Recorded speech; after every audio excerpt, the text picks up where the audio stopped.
Okay, let's dive right into this. Welcome to the Explainer.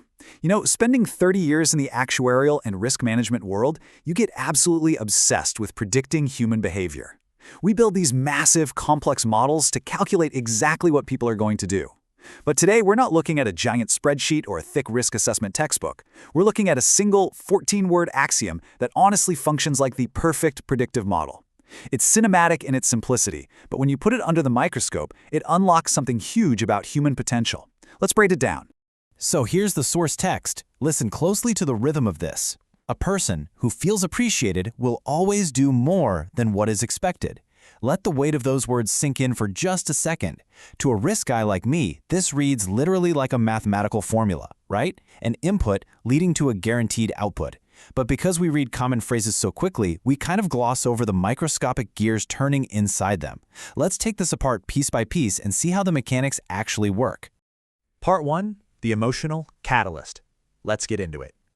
Okay, so every reaction needs a catalyst, right? A spark that sets the chain of events into motion. In our 14-word model here, the first half is entirely dedicated to that emotional input. It's not about the physical work yet.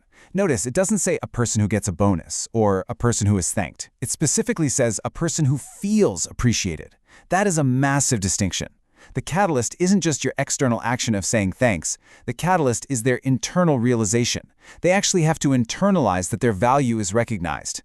If you say thank you, but they don't truly feel it, the formula just breaks down. The engine doesn't start. Moving on to Part 2, the baseline of output. So once we've got the emotional catalyst, we have to figure out what it's actually reacting against. In actuarial terms, what is our baseline projection before appreciation enters the picture? The text sets up this brilliant contrast. On the left, feeling appreciated is this warm, human, highly emotional variable. But then look at the right side. What is expected? Totally different vibe. It's transactional. It's rigid. Whether it's a job description at work or just the unspoken rules of a friendship, what is expected is the cold, hard baseline. Let's unpack that baseline a little further. Expectations essentially act as a floor. It's the minimum acceptable standard of human output required to, keep your job or not anger a friend. And people naturally meet that floor because there are consequences if they don't. But here's the secret hidden in the text. Obligation only gets you to the floor. It hits the baseline projection and absolutely not an inch higher, unless there's a completely separate trigger involved. Which brings us to the million-dollar question. If obligation just gets us to that baseline, if what is expected is just the floor, what actually drives us past it? How do you get a human being to willingly, happily, give more energy than their contract strictly requires? That brings us to Part 3, the outperformance effect. Now we're shifting from the emotional input straight into the behavioral output. This is the tangible result. Just 2 words, do more. The text promises a highly measurable outperformance. It doesn't say they'll just be happier. They probably will be, but it specifically states they will do more. It moves from an internal feeling into physical, measurable action. Productivity spikes, effort goes up, care increases. And this right here perfectly illustrates the gap. When you compare meeting expectations on the left with doing more on the right, you see the real magic of this axiom. The expectation is just the floor, but appreciation builds this incredible ceiling way above it. The gap between what's required of someone and what they're actually capable of giving is vast. Appreciation is literally the bridge that crosses that gap. And finally, Part 4, the power of always. Okay, here is the hinge that this entire sentence swings on. We're looking at the final, most absolute word in our source material. Always.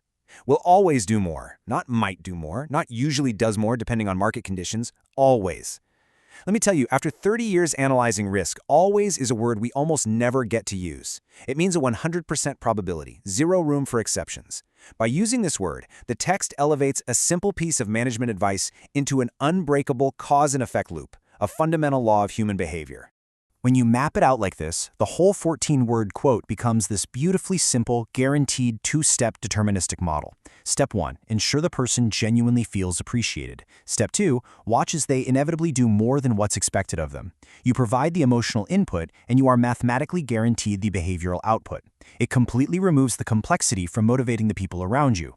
Let's zoom back out and look at the whole text one more time. A person who feels appreciated will always do more than what is expected. Read it now after we've deconstructed the mechanics. It's so much richer, isn't it? It's not just a nice sentiment on a motivational poster. It's a precise formula. Emotional catalyst, absolute certainty, measurable outperformance above the baseline. Every single word earns its place. Which leaves us with this final thought. We've established that this is an absolute law of human output. It's basically a zero-risk investment. The mechanics are sound. So, how are you applying this 14-word law of motivation to the people around you today? Are you just managing expectations, or are you actively sparking that emotional catalyst to unlock their actual potential?